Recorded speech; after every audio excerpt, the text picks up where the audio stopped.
네, 차가워진 가을바람에 곱게 물든 잎들이 바닥으로 내려앉는 걸 보면 어딘가 쓸쓸한 기분이 밀려오는데요. 언젠가는 우리도 낙엽이 된다는 걸 알고 있기 때문인지도 모르겠습니다. 잠깐의 눈부신 뒤에 나무들은 긴 휴식에 들어갈 준비를 하는가 봅니다. 가장 화려한 시간을 보낸 뒤 겸손하게 순리를 받아들이는 모습입니다. 낙엽이 떨어지는 이유는 나무가 다시 빛나기 위해서라는 걸 기억하고 싶습니다. 네, 이렇게 11월을 우리들의 일상에서 쉽게 볼 수 있는 가을 낙엽의 의미를 생각하면서 문을 열었는데요. 여러분은 어떤 곳에서 좋은 인연과 행복한 나날을 만끽하고 있나요? 네, 진해마을 라디오, 진해 FM 진행로도 진행자 정영섭입니다. 본 방송은 창원시 진해에서 진행되는 진해마을 라디오고요. 우리들의 진실한 삶의 이야기가 재미있는 깜짝 이벤트로 진행되는 시간입니다. 기대하셔도 좋습니다.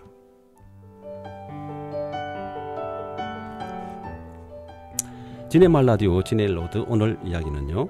우리들의 생활의 목적으로 때로는 가정으로 결과로 이어지는 삶의 방식이랄까요.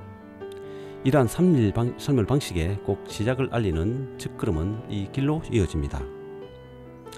이 길을 따라 한 걸음 나아가는 행복한 여정의 시간입니다. 이 길에서 펼쳐질 멋진 만남을 기대하셔도 좋습니다. 내 주변에 일어나는 모든 일들이 좋은 추구의 영이었으면 좋겠습니다. 다 같이 떠날 준비 되셨죠?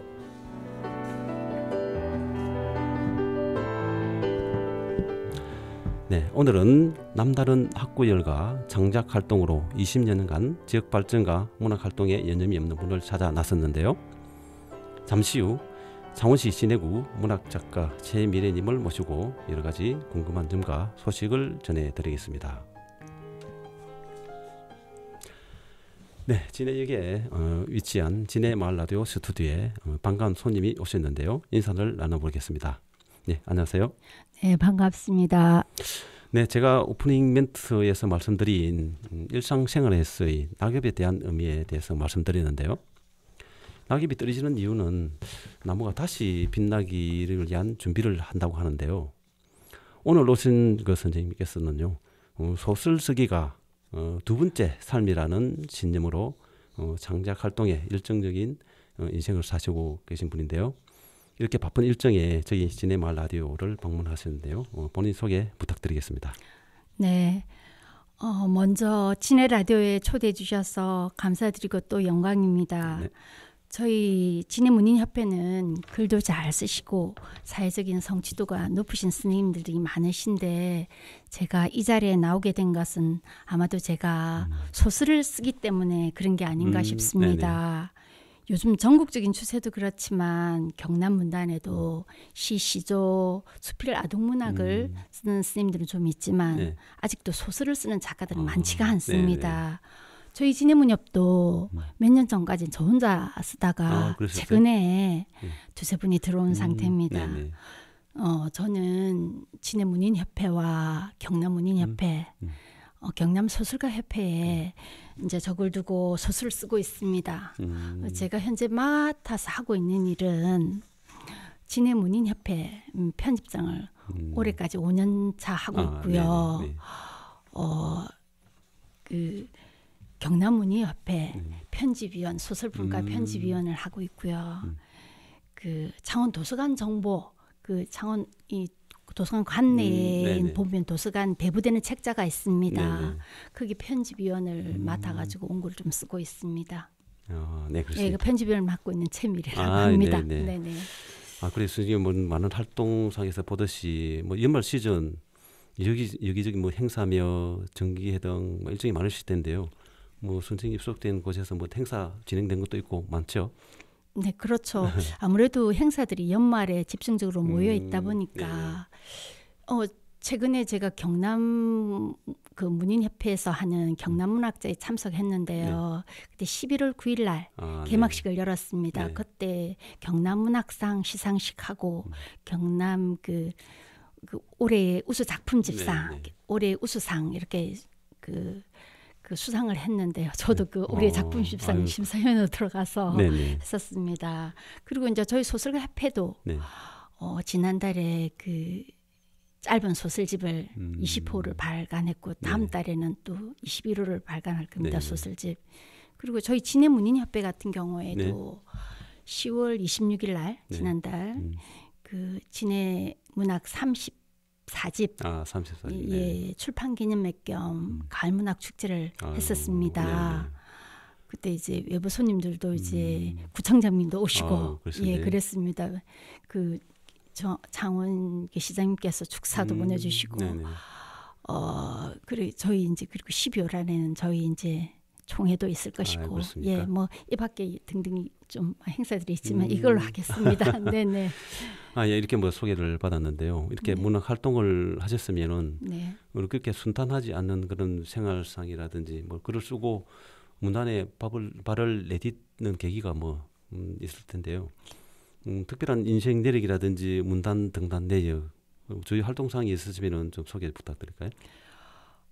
인생 내력이라 하니까 저는 그 태어나기는 마산 그 모악산 밑에서 좀 그건 동네 태어났습니다. 네. 그 2-3살 때 진해로 이사 와서 진해에서 내내 살았고요. 네. 결혼도 또 진해 사다 보니까 진해에서 내내 살았습니다. 그리고 결혼 전에는 제가 이제 그 학과를 유아교육과를 나오다 보니까 그 아이들 관련된 그 보육교사, 예. 유치원 이런 선생님도 하고 또 미술학원에 음악학원 그 교사도 하고 뭐 학원도 잠깐 운영한 적도 있습니다. 예. 예, 그런데 이제 결혼하고 난 뒤는 아이를 돌봐줄 사람이 없다 보니까 뭐 그냥 40대 초반까지 그냥 평범한 가정주부로 살았습니다. 네네.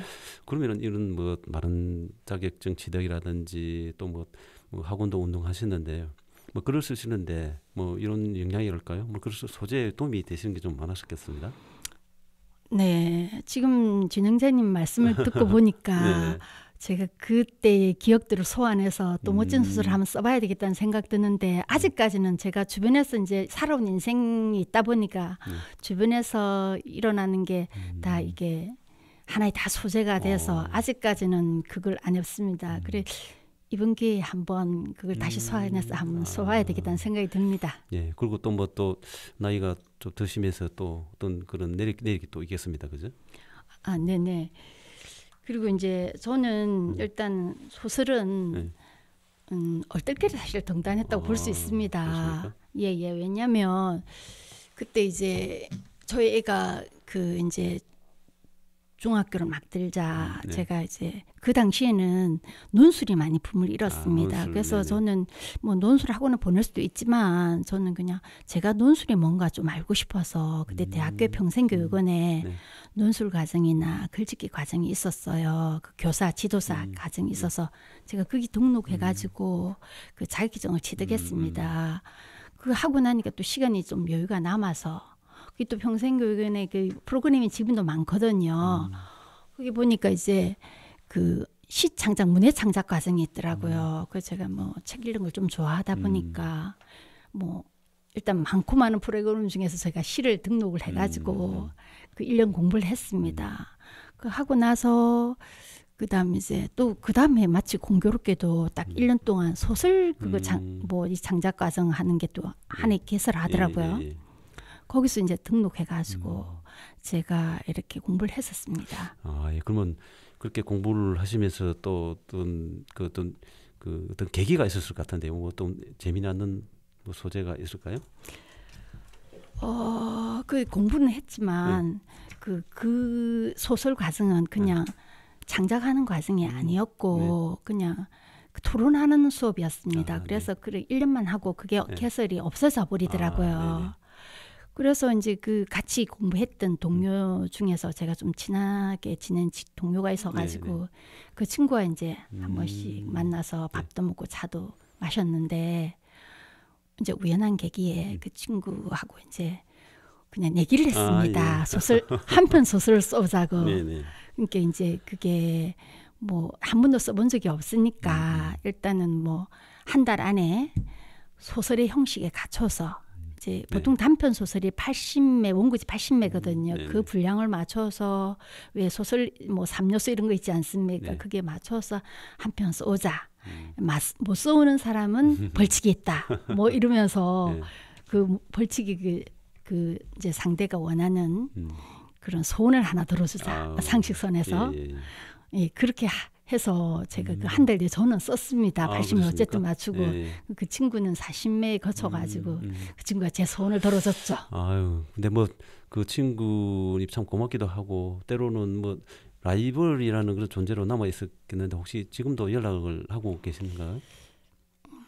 라이벌 관계는 아니었습니다. 왜냐하면 제가 생각하기는 그 친구가 저보다 한 수 위라고 생각했거든요. 그래서 친구지만 참 배울 점이 많고 그런 친구라고 생각했는데 지금은 어떤 사정 때문에 못 보고 있습니다. 예. 그리고 또 그 소설 친구하고 어떤 소설 쓰기 내기도 했었는데 또 뭐 인생 내력이 또 있겠습니다, 그죠? 인생 내력 공부를 어떻게 하셨다든지. 저는 사실 그 중고등학교 과정을 이제 일반 정규 과정을 안 거치고 그 검정고시를 치고 막 이랬기 때문에 저는 이제 좀 어렵게 그때 당시에 이제 전문대학을 갔습니다. 그러다 보니까 공부에 대한 미련이 많았어요. 그래가지고 이제 애들이 좀 크고 나서 저는 이제 그 방송대학을 갔습니다. 방송대학을 방송대학 3학년을 편입을 해서 했습니다. 그 방송대를 졸업하고 나니까 시간이 또 많이 남더라고요. 그래서 뭐 해볼까 하다가 이제 예전에 친구하고 그 한편 소설 습작 한 게 딱 생각나더라고요. 그래서 이제 제가 그 다시 한 2편 정도를 제가 뭐 이러던 끼적거리듯이 써봤습니다. 그 중에 3편 중에서 이제 한 편을 제가 이제 원래 소설일도 다 태구를 거쳐야 되거든. 그래야 이제 빛나시거든. 모든 유명한 작가들도 제가 들어보니까 초구는 다 형편없다 하더라고요. 제가 그 지금 우리의 뭐 3% 안에 드는 작가 소설가도 제가 읽어보니까. 그래 저도 그 태구를 거쳐가지고 경남문학에 투구를 했는데 그냥 공교롭게도 제가 소설이 등단이 돼버린 거예요. 뭐 그랬었네요. 예. 뭐 등단하고도 이제 뭐 그 소설이라든지 작품 활동을 쭉 뭐 계속 하셨겠죠, 그죠? 그렇지 못했습니다. 저는 얼떨결에 소설을 한 편 등단했는데 제가 소설을 어떻게 써야 되는지 모르겠더라고요.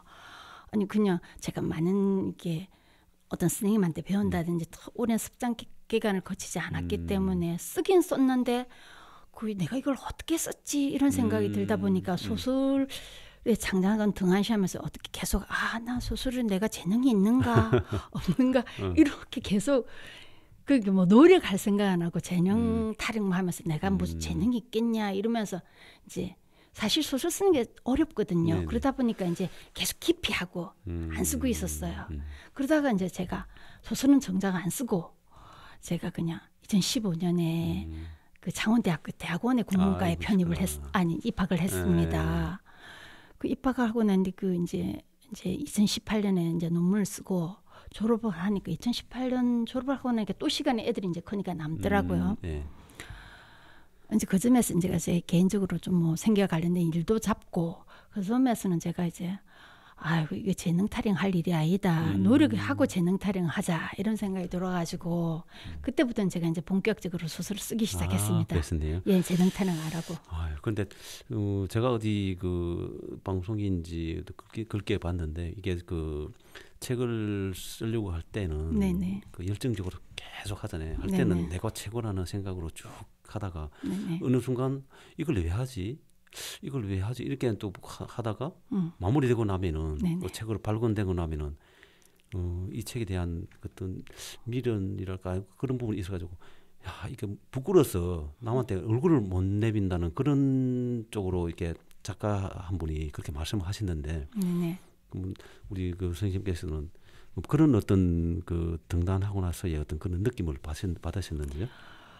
제가 쓰다 보니까 저도 이제 따로 특별한 한 선생님한테 이제 어떤 공부를 배우지는 않았지만 그 많은 유명한 작가들이 어떻게 고민을 하고 글을 쓰는가에 대해서 제가 공부를 많이 했습니다. 하다 보니까 작가들마다 다 틀려요. 어떤 작가는 그냥 처음 시작해서 그냥 막 가면서 길을 만들어가는 작가도 있고 네. 또 어떤 작가는 다 어떤 아웃라인 다 해서 구성까지 다 완벽하게 하는 작가도 다 있더라고요.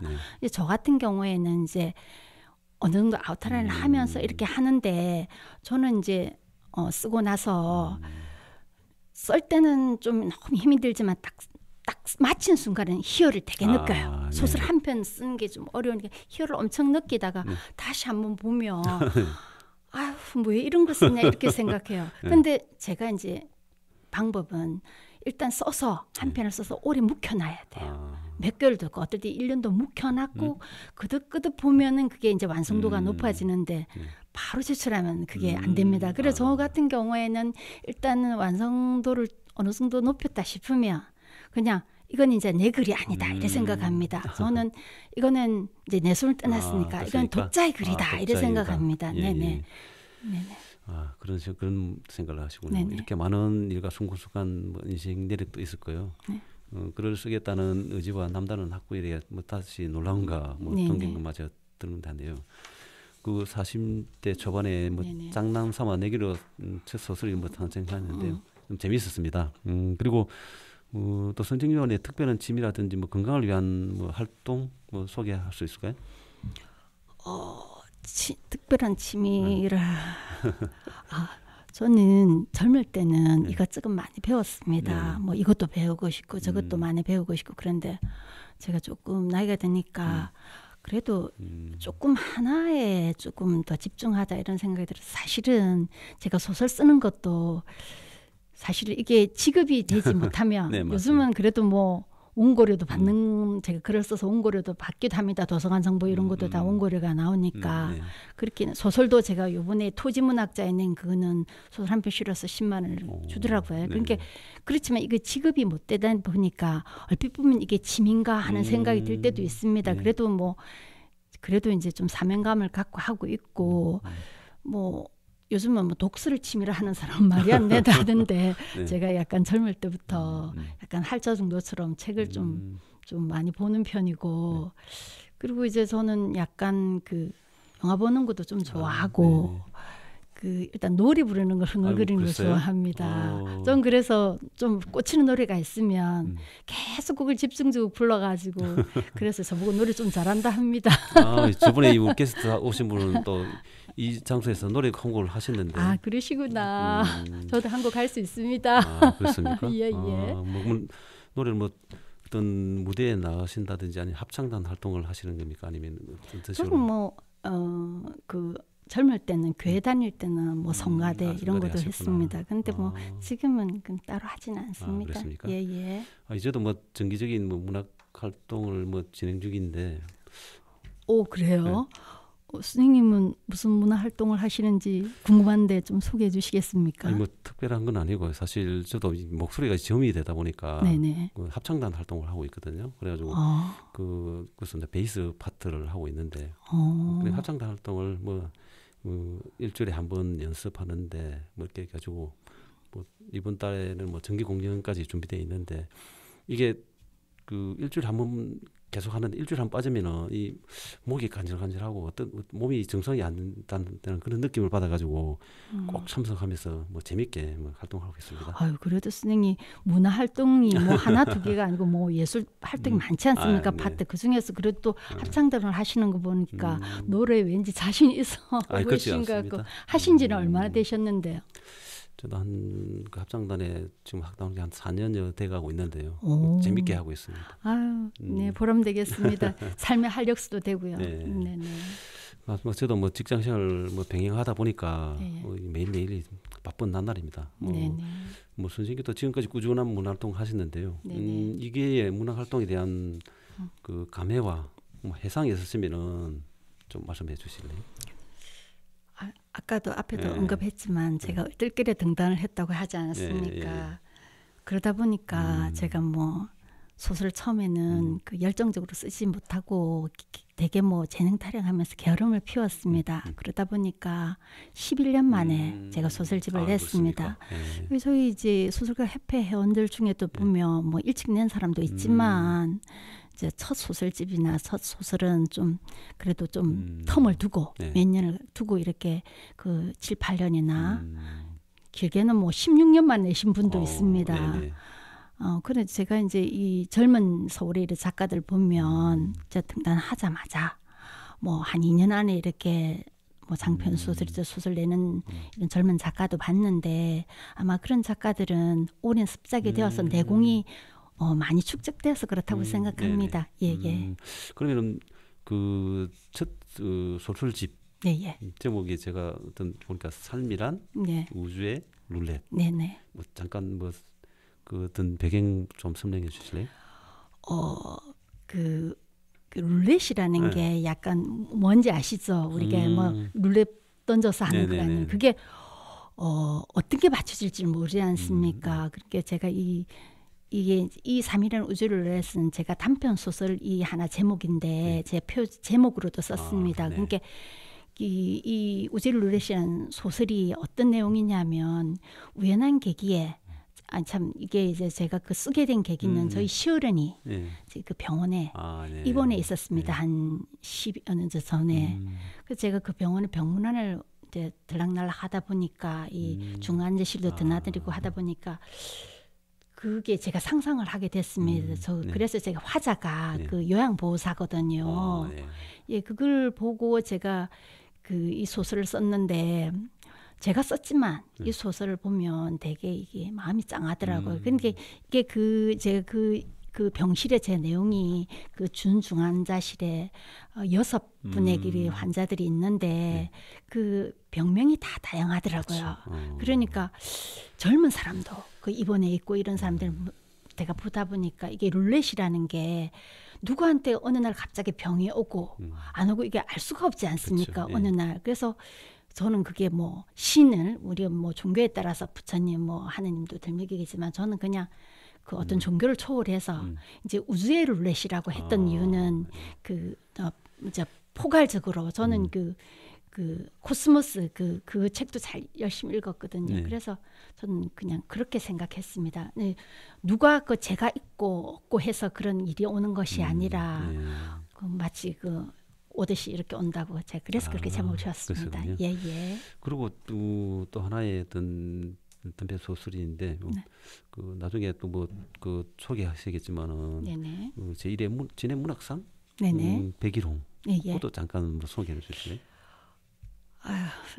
저희 지금 올해 3회 그 진해 문학상 했는데 제가 진해 문학상 1회 영광 수상을 해서 전 영광스러운데요. 전 그 소설의 소재도 제가 집에서 멀지 않은 곳에서 아마 경품을 추첨을 하더라고요. 근데 제가 이제 그 어느 날 이렇게 제가 이거는 이제 힌트를 이제 제가 어느 날 제가 경품을 왜 추천권을 넣고 자기 갖고 있어야 되는데 제가 반대로 한번 넣었던 기억이 나요. 계속 그런 건 아니고. 그래서 제가 왜 내가 반대로 거꾸로 넣었지 이렇게 생각하면서 그때부터 제가 이제 거기에다가 이게 이제 소설이라는 게 어떤 체험과 경험의 이 상상력에 의해서 붙여지거든요. 그래서 만약에 이렇게 거꾸로 놓았을 때 이게 만약에 추첨했을 때 만약에 당첨이 된다면 이게 상을 그 경품을 받을 수 있을까 이런 상상을 한번 해봤습니다. 이 소설의 내용이 바로 그렇습니다. 이게 백일몽이라는 이 소설 내용이 이 화자가 어느 날 친구 따라서 이 친구는 이제 점집을 안 믿는 사람인데 친구가 한번 가보자 해서 갔는데 그 점집 그 하신 분이 그냥 툭 던지는 말로 오래 행질 수 있겠네 이렇게 한 말에 자기는 안 믿었는데 우연히 공원을 이렇게 산책하다가 우연히 네이클로바를 발견한 거예요. 그러다 보니까 갑자기 뭐 행운이 나한테 이러면서 그때 했는데 문제는 이게 너무 재밌는 게 자기가 그 1등이 당첨이 된 거예요. 1,000만 원에. 그러면은 여기에서 끝까지만 이야기하시고 제가 내년 2025년도에 우리 제가 그 진행하고 있는 진해 로드 새 프로그램 개편하면서 네네.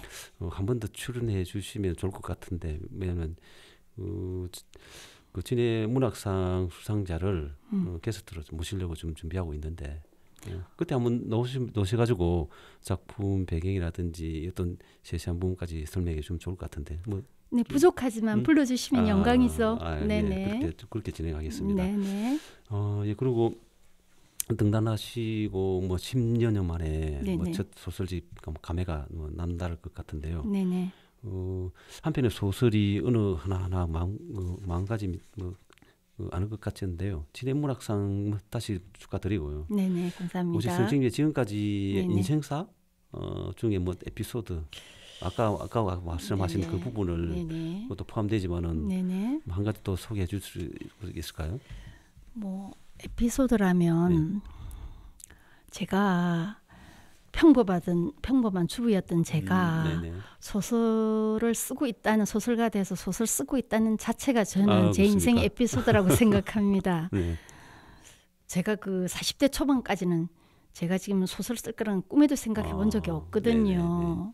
제가 그 뭐 학창 시기에 문학 소녀도 아니었고 책은 좋아했지만 그러다 보니까 그게 이제 일단 첫 에피소드고요.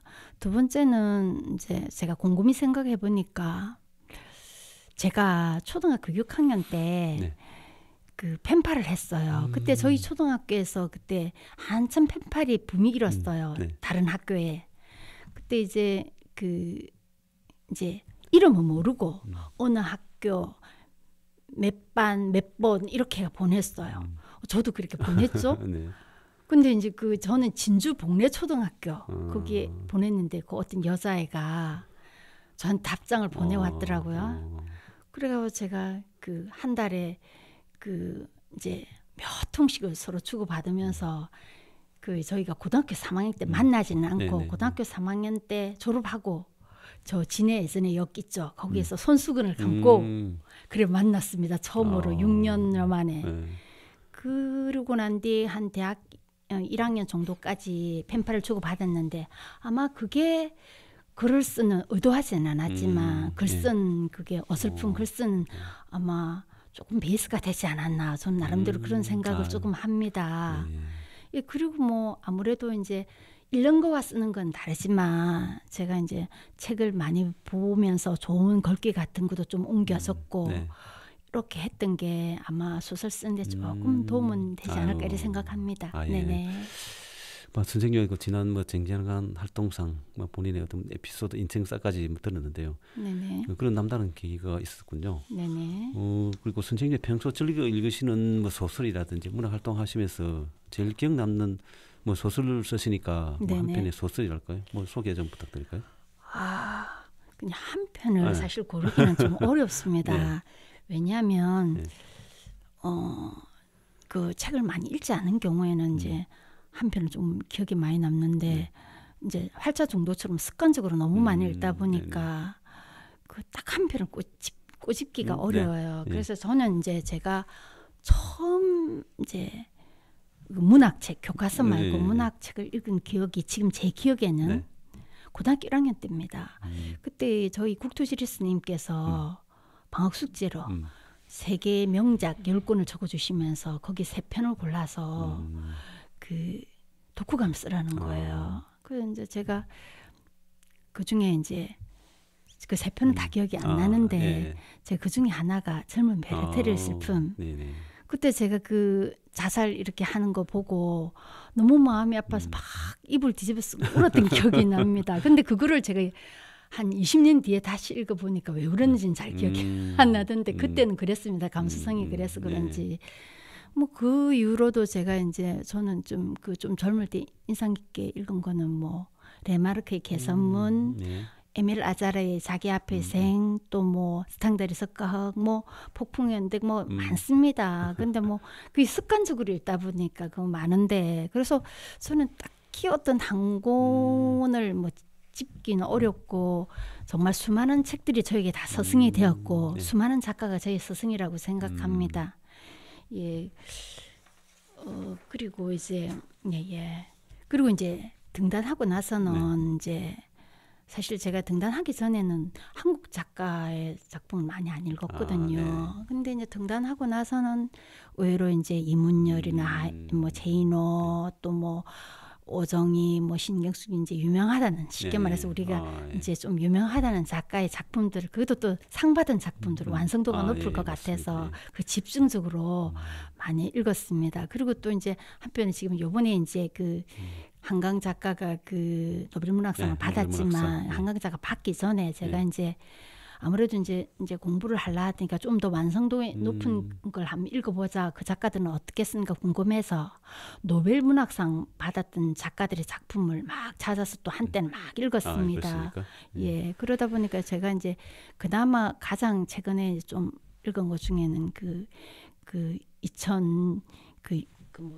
2013년에 그 노벨문학상 받은 그 게나자 작가 앨리스 몰로 작품이라든지 그 2006년도 노벨문학상을 받은 우라한 파문 그 어디냐 생각이 안 나노 그 작가가 좀 작품을 좀 집중적으로 막 읽었습니다. 그리고 이제 저희가 그 다음에는 이제 제가 뭐 다양한 책을 읽다 보니까 그 발자크 작품 또 제가 AJ 크로닌 작품도 좀 좋아했고 뭐 주제 사람하고 작품 왜 눈먼 자들의 도시 그 영화로도 나왔지 않습니까? 그런 거를 또 읽고 또 레이먼드 챈들러는 좀 추리 소설을 많이 썼는데 그게 재밌어서 제가 또 즐겨 좀 읽었습니다. 이 정도로 하겠습니다. 예. 그 글을 쓰시는 분은 이게 책을 많이 읽어야 된다는 걸 저는 방금 느꼈고요. 저도 뭐 최근에 책을 좀 읽긴 읽는데요. 사실 그 아파트 내에 그 독서 모임을 좀 하고 있거든요. 그래가지고 한 달에 한 권 정도 선정해가지고 그렇게 했는데 지금 이번 달 하면은 19회째거든요. 그래서 그 읽으니까 그 모이는 독서 회원끼리 어떤 의견을 나누고 이렇게 하다 보니까 참 좋은 그런 시간을 가지고 있습니다. 선생님 진짜 좋은 아파트 사시네.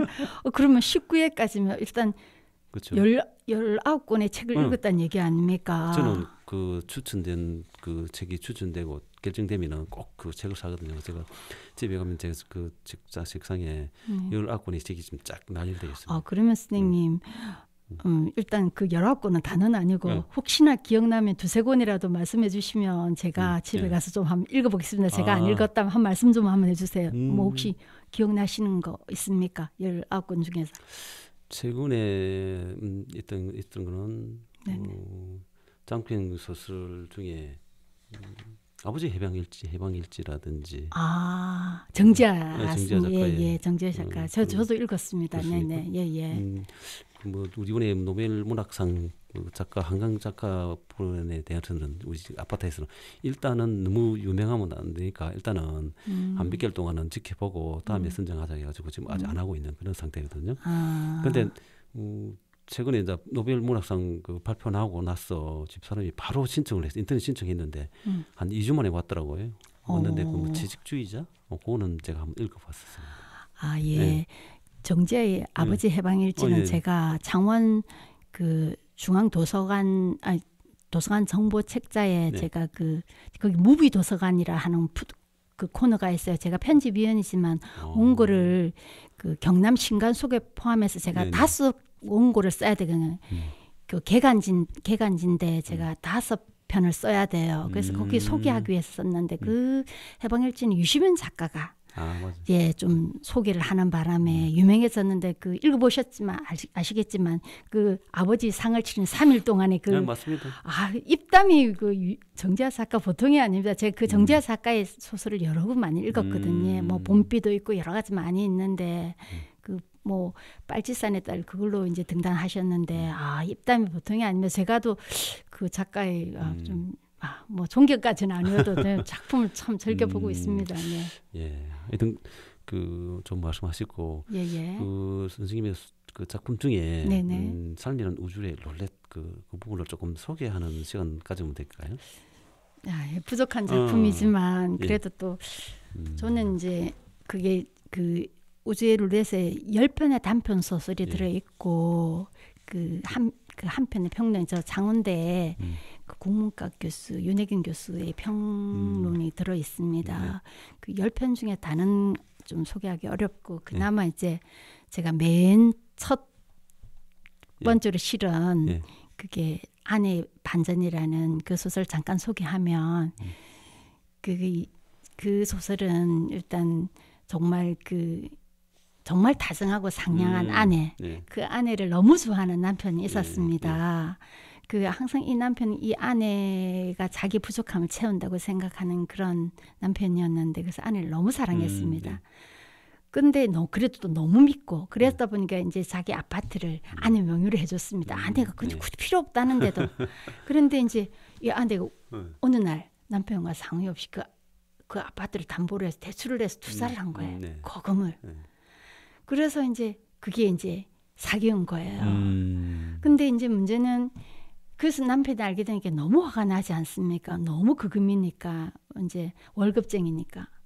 그래서 너무 화가 나 있는데 이제 아내가 막 미안하다 하면서 문제는 이 아내가 이제 그 돈을 만회하겠다고 제가 그 돈을 다 만회하겠다고 그 제안한 그 제안이 그 제시한 그 제안이 이 남편이 이러지도 저러지도 못하게 하는 그 딜레마에 빠지는 그런 내용인데 이거는 제가 다 소개하면 곤란하고 직접 읽어보시는 게 바람직하다고 생각합니다. 네, 재밌습니다. 읽어보신 분이 속도감이 아주 있다고 반전이 있는 거라서 말 그대로 재밌다고 얘기합니다. 네. 그리고 또 한 편 더 소개할까요? 네. 이제 저 책 그 제목이기도 한 그 삶이는 우주를 그걸 문구를 그대로 뭐 소개하셔도 되고 문구를 그 직접 낭독해도 되겠습니까? 그러면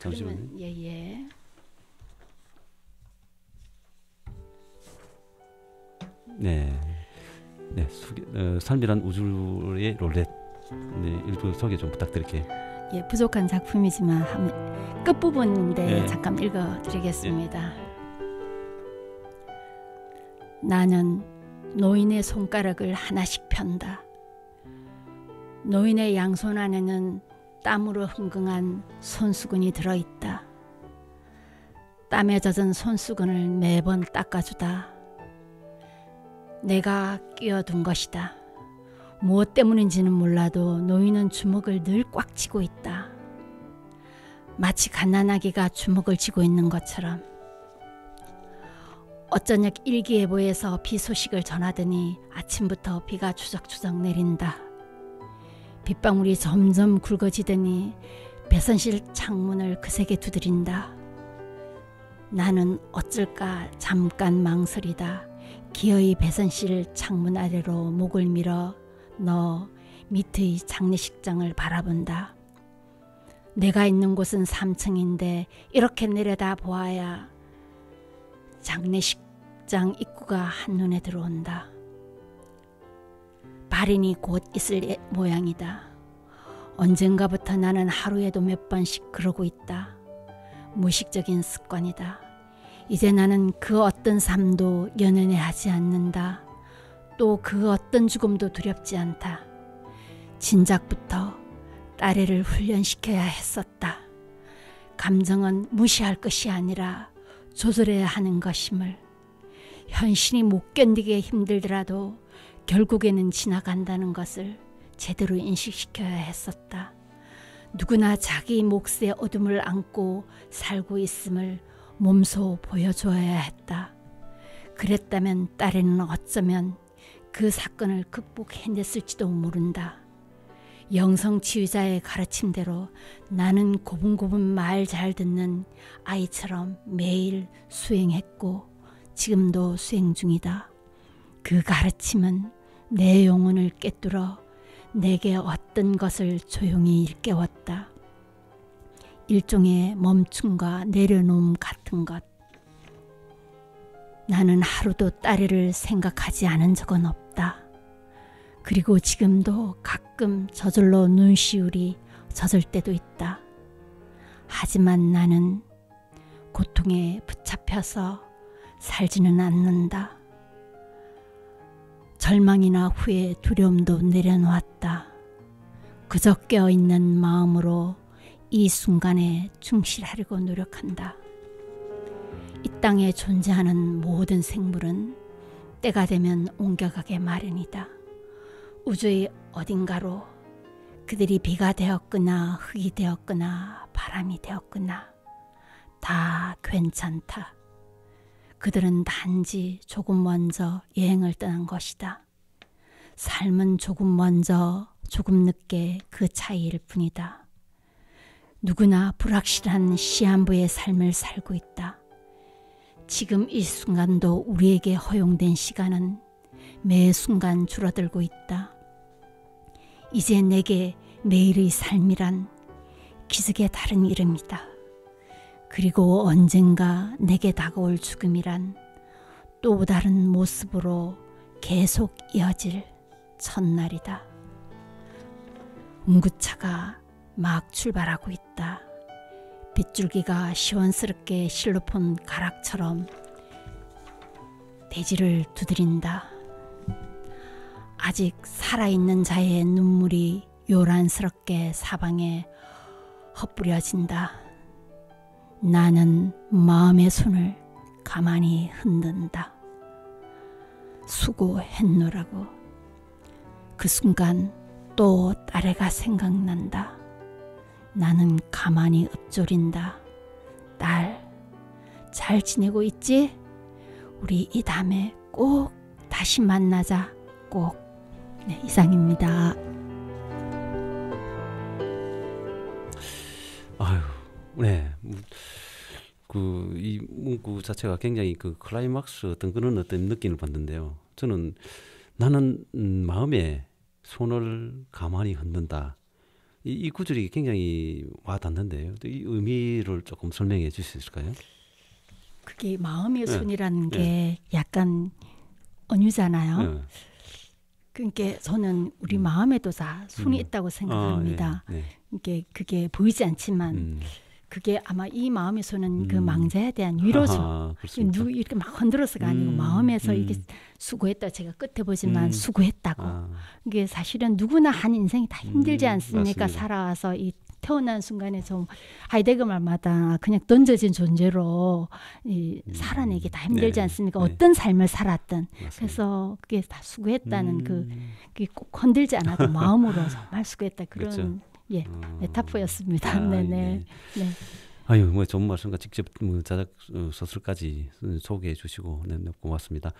이렇게 좋은 활동상과 말씀을 듣다 보니 뭐 시간 가는 줄 모르겠는데요. 네. 앞으로 선생님의 어떤 앞으로의 계획이라든지 바람이 있으시면은 좀 부탁드릴게요.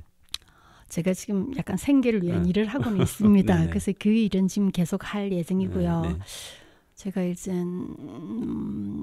아직 이제 내년에도 경남은행 편집위원으로 활동하면서 그게 이제 또 원고도 교수해야 되고 또 평설도 실어야 되는 일이 있으니 그 일도 계속하고 도서관 정보도 제가 올해 2년 차인데 그건 이제 봄, 여름, 가을, 겨울로 되어가지고 이제 원고를 몇 편씩 쓰기 때문에 사실 그 자료를 찾아 소설이 아니니까 자료를 찾아서 해야 되기 때문에 그것도 좀 신경 쓰이는 일이라서 그것도 계속하고 가능하면 제 소설집도 하나 다시 내고 싶습니다. 아, 네, 그렇습니까? 뭐 혹시 뭐 지금 진행하고 있는 어떤 준비된 내용이라든지 뭐 소개 부탁드릴 것일까요? 뭐 소설집을 낼 만한 분량은 다 적어놨고요. 네네. 원고는 다 있는데 그게 원고 책을 하나 낸다는 게 원고만 있으면 되는 게 아니고 여러 가지 뭐 신경 써야 될 게 많기 때문에 그런 게 다 이제 어느 정도 갖춰지면 그때 낼 생각입니다. 네, 기대하겠습니다. 네네. 네, 그리고 뭐 하시는 모든 일과 뭐 모든 작품 활동 뭐 건생을 바라봅니다. 네네. 이렇게 이야기를 나눠보니 어느새 마칠 시간인데요. 네네. 그리고 또 진해마을 라디오 네네. 방문하셨는데 네네. 방문 소감 뭐 간단하게 말씀해 주십시오. 제가 이런 스튜디오 앞에도 처음 서보고 제가 진해 예전에 여기 진해 여기 이제 기차 운행할 때는 기차 여기서 타기도 막 하고 제가 아주 가장 인상 깊게 남는 건 아직도 기억나는데 결혼도 하기 전에 제가 기차를 타고 싶었어요. 타고 갔어요. 본래도 그땐 버스가 많이 없었잖아요. 네, 맞습니다. 기차를 타고 가는데 제가 아는 스님이 친구분이 그 4살짜리 애를 데리고 부부가 타고 가더라고요. 그래서 제가 어디 가세요? 인사를 하면서 그랬더니 아이가 그 기차가 타고 싶어서 타고 싶어 해서 그 부로 그 기차를 여행을 한다 하더라고요. 제가 결혼도 하기 전이었지만 그 부모의 마음이 느껴서 제가 그게 참 아직도 인상적이었는데 정말 이게 추억으로 남아서 예예. 그래서 참 아쉽습니다. 예예. 네. 하여튼 뭐 우리 말 라디오 뭐 또 발전되는 모습도 한번 답에 한번 보여드리고 네네. 기회 되면은 네네. 또 우리 또 진해말 라디오 뭐 또 제작단에 또 활동할 수 있는 기회도 마련해 보는 것도 좋을 것 같습니다. 아, 그럼 좀 영광이죠. 네네. 네, 오늘은 그 남다른 학구 열가 창작 활동으로 20년간 지역 발전과 뭐 문학 활동에 염려 없는 창원시 진해구 문학 작가 최미린님을 모시고 여러 가지 궁금한 점을 나눠봤는데요. 앞으로 뭐 진해뿐만 아니고 우리나라를 대표하는 문학 작가 활동을 되기를 바라봅니다. 아유, 감사합니다. 오늘 출연해서 너무 고맙습니다. 아유, 감사합니다. 너무 영광이었습니다. 네. 지금까지 진해말 라디오 진해 FM 진행자 정영섭입니다. 저는 다음 시간에 찾아뵙겠습니다. 청취자 여러분 행복하시고요. 오늘 출연해주셔서 고맙습니다. 감사합니다. 다음 뵙겠습니다. 네, 감사합니다. 네.